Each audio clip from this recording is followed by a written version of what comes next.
Ladies and gentlemen, imagine this: the royal jet of Denmark lifts off the runway, the national flag fluttering proudly on the side, and inside sit two of the most admired figures in modern monarchy, King Frederik and Queen Mary.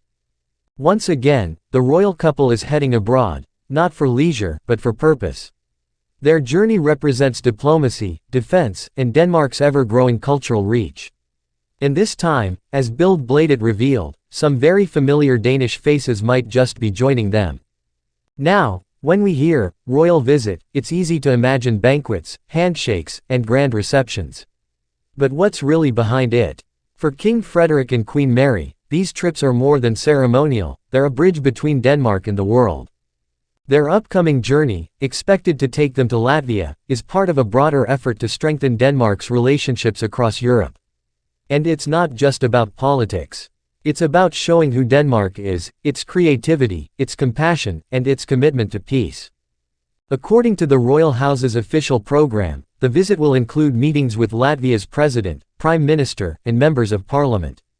The royal couple will attend cultural events, visit educational institutions, and, perhaps most notably, they'll spend time with Danish soldiers at Camp Valdemar. This camp isn't just another stop on the itinerary. It's where Denmark's men and women in uniform serve alongside NATO allies, protecting Europe's eastern borders. By visiting them, King Frederik and Queen Mary are sending a powerful message that Denmark stands firmly with its partners, and that its monarchy is deeply connected to those who serve under its flag.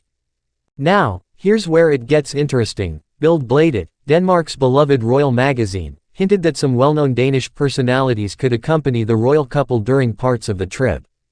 These aren't random guests. Traditionally, such familiar faces represent Danish culture, design, and innovation. Think artists, musicians, scholars, or entrepreneurs, people who show the world what Denmark has to offer beyond its borders. While the royal house hasn't confirmed any names yet, it wouldn't be surprising to see a few notable figures appear at cultural receptions or gala dinners.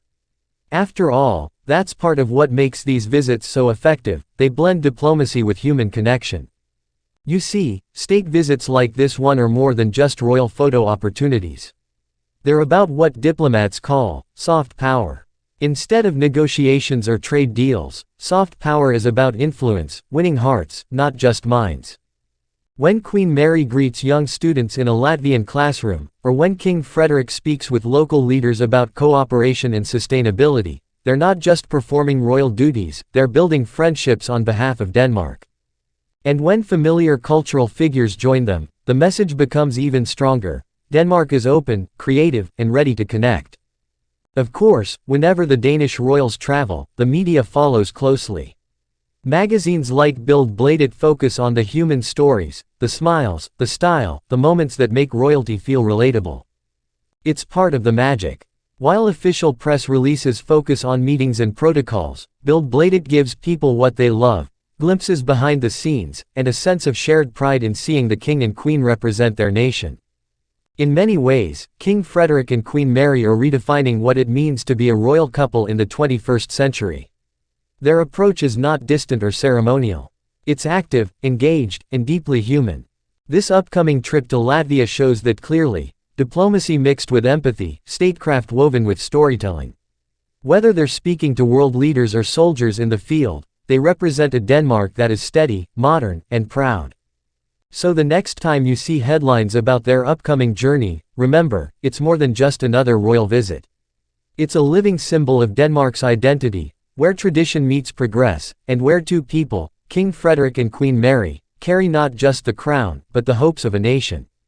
As the royal plane lands in foreign soil, flags wave and cameras flash, but behind every formal handshake lies something much deeper: a shared belief that diplomacy, kindness, and culture still matter.